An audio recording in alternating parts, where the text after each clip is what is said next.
हर हर महादेव। आइए दोस्तों, बहुत प्यारा सा भजन लाए हैं, आप लोग सुनिए और प्यार दुलार दीजिए। हर हर महादेव।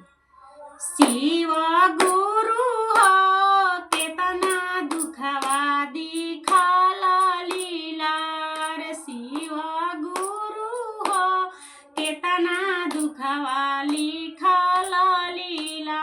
दुखवा के मारल हम भैया लगे गईनी, दुखवा के मारल हम भैया लगे गईनी।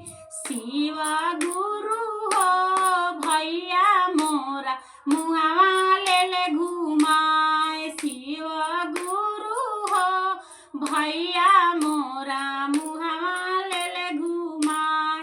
शिव गुरु हो केतना दुखवा लिखला लीला, दुखवा के मारल हम भौजो लगे गईनी। शिव गुरु हो भौजो ठोकली बजार के वार, शिव गुरु हो भौजो ठोकली बजार के वार। शिव गुरु हो केतना दुखवा लिखला लीला, दुखवा के मार हम अम्मा लगे गईनी, दुखवा के मारल हम अम्मा लगे गईनी।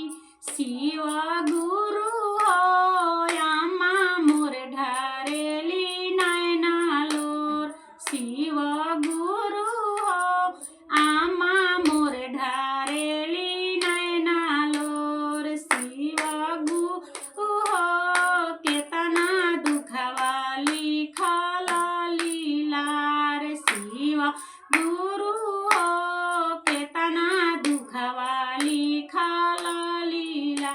दुखवा के मार